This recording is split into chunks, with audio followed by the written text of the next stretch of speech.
Okay, hey everyone. So for today, for Monday, we have a pretty heavy lesson for you. It's really important to take notes on this one today. This lesson has long-term ramifications for you guys. This is going to be the beginning of a civics topic that we work on for the next few weeks. And then we'll carry that into after Christmas through January and February when we cover Rome, our next civilization. And this is really important because it is the beginning of the introduction to civics, which is the class that you take in 8th grade. So this is that foundation for you. So it's not only important for ancient history in our class this year, it's hugely important. This is your foundation for next year. So it's government in Athens, evolution or the change of rule in the city-state of Athens. And so your lesson objectives, by the end of this lesson, you will be able to identify the primary forms of government that evolved, which means changed, throughout the history of Athens by matching the form of government and rule with the appropriate time period, leader, and laws. So there's going to be a lot to cover today. Let's get right into it. Remember, as always, if you see a word like this, bold and underlined, it is a vocab word. So, the evolution of government in Athens. Greece is the birthplace of democracy. Democracy began in ancient Greece. It was literally the idea was invented there. And other civilizations will say that they can lay claim to that, and we have it well documented that Greece is the birthplace and referred to, therefore, as the birthplace, the starting point of democracy. But the way people in Greece, in ancient Greece, were ruled did not start that way. In fact, the end point is democracy, but the beginning of that is, the lesson that we're going to go through today. And so since we're talking about the Greece being the birthplace of democracy, let's talk about what it is. This is the end point again, okay? The evolution, the end point. Democracy is a type of government where people rule themselves. Now, it doesn't mean that it's madness. People agree on certain social rules and norms, normal things that you're going to do in your society, and people vote on those and then follow those. They follow those rules, and that's where people are ruling themselves. It's not one person saying, you're going to do this, this, and this. These things are illegal, and these are the punishments. It's not that way. Democracy is where a group of people, the population or a group within the population, usually the majority of a population. And we'll talk about what that means, what that word means. That is something where a population agrees and votes by agreeing and approving what those rules and laws and social norms are going to be. And so the word democracy, the definition is a type of government where people rule themselves. The word democracy, though, translates to rule of the people. Okay?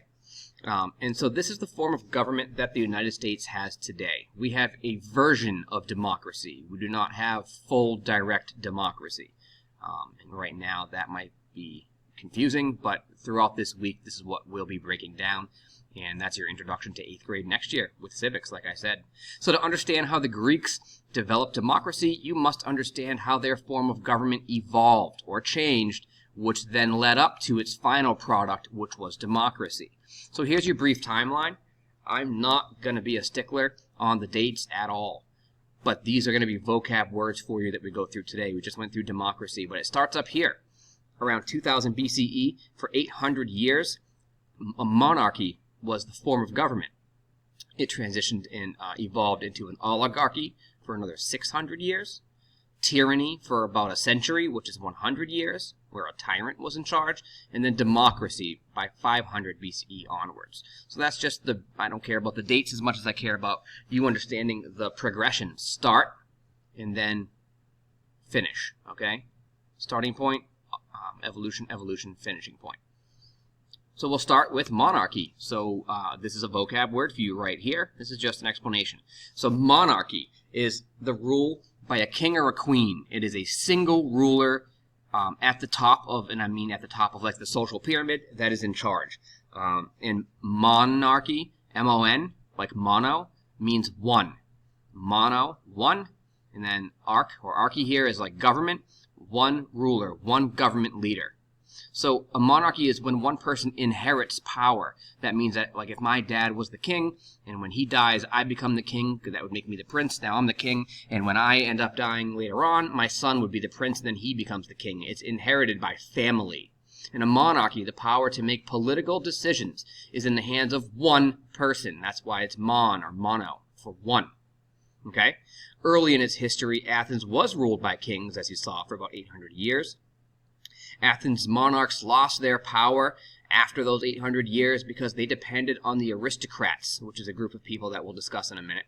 The aristocrats, to help during wars and to help keep power and peace. One king can't do everything themselves, but the aristocrats demanded more power since they were the person that was depended upon to. They basically took the people from their land and put an army together and fought the wars for the king, and eventually aristocrats realized we can get more and more power from you, and then eventually we don't need you. You need us. And so they overthrew the idea of a monarchy. And we're going to fly through this today because it's just our introduction. So again, a monarchy is one person in charge, and what happened was a monarch, like one person, a king, will depend on the aristocrats, who are wealthy people, and these wealthy people are the ones that realize, hey, we are your army. We fight your battles. We win the war for you. We enforce the rules and the laws that you make for you. We make you what you are. You either give us more power or we don't need you. And a little bit of both happened. The aristocrats did get more power from the kings, and finally they realized we don't even need a king around at all. And so when the aristocrats became in charge, it was called an oligarchy. Again, this A-R-C-C-H-Y is like government or leader, and the O-L-I, oli, means a few. So an oligarchy, for your vocab word, is a government where only a few people have power. Okay? And so those few people are the aristocrats. Aristocrats is a vocab word, and aristocrats are wealthy landowners. And since not every person owned land in ancient Greece, specifically only men did, and only a very small portion of the men did, that small portion would be the wealthy men. Therefore, it's an oligarchy, meaning rule of the few. It's an oligarchy because only a few people owned land. Therefore, only a few people had power. Oligarchy means a few people are aristocrats. Therefore, a few people in the population that own land run the government, and that is an oligarchy. I guess you can say that an oligarchy is better than a monarchy because it's a small handful of people instead of one single person in a monarchy. A monarchy is where one person is unchecked with power. They can do whatever they want, whenever they want. An oligarchy means a small group of people, a handful of people get to make those decisions. And I guess it does open up power to a few more people, but not by a lot.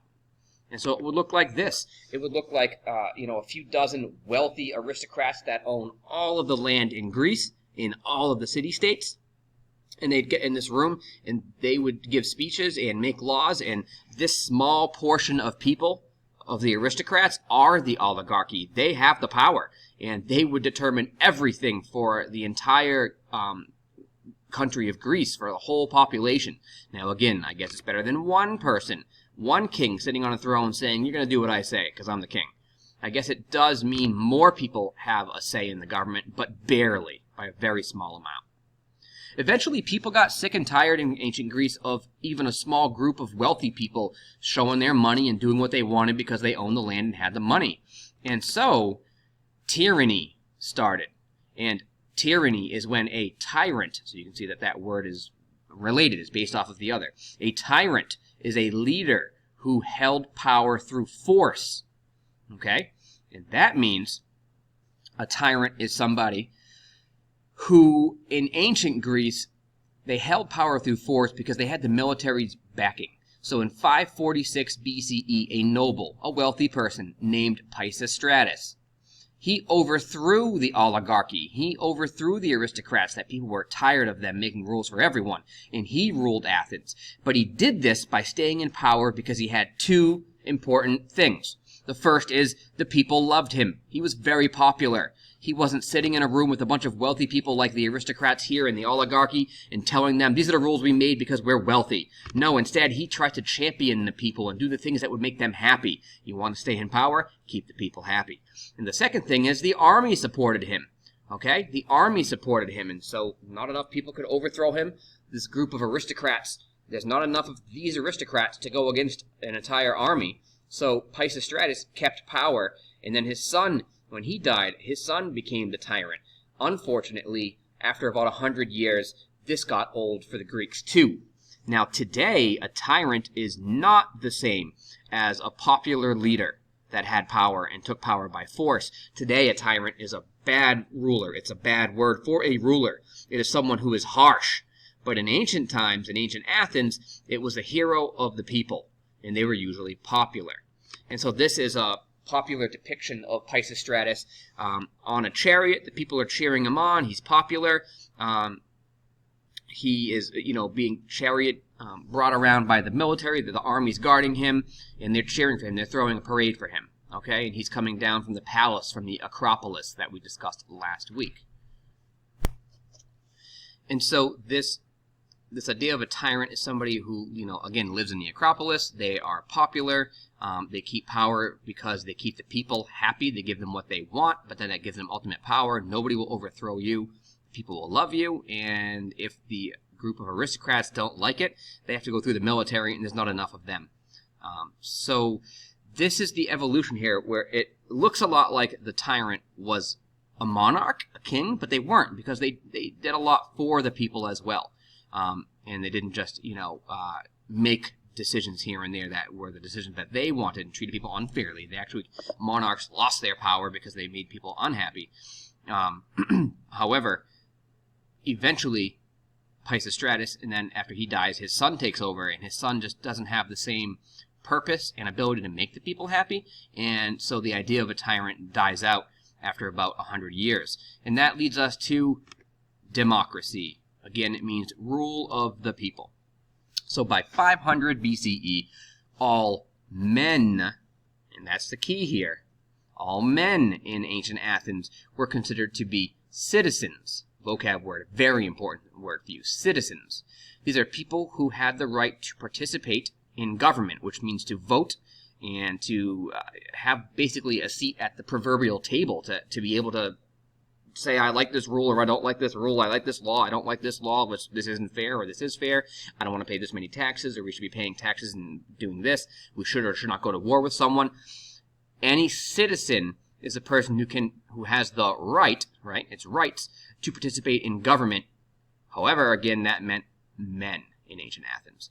But for the first time in history, although it's not perfect, although it's not a perfect system here because it leaves out women, it leaves out children, it would leave out people that were enslaved, that were not free. So again, this is actually, I should even put in here, all free men in Athens were considered to be citizens. But it's cool because for the first time in history, guys, the real takeaway here is that a government is based on the votes of its free citizens. See, I put free in there. I knew what I was doing.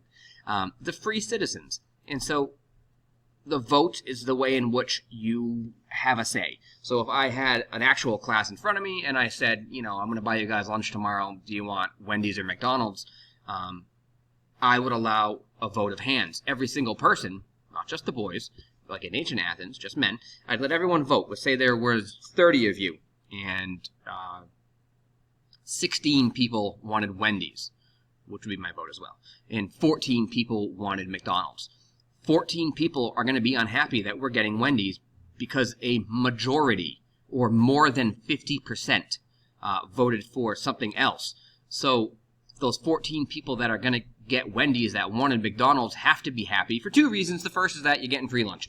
The second is that you had the right to have a say. Just means that you didn't get what you wanted this time because a majority of the population in the classroom voted on what they wanted, and we go with the majority. Democracy is rule of the people. It means you vote and majority rules.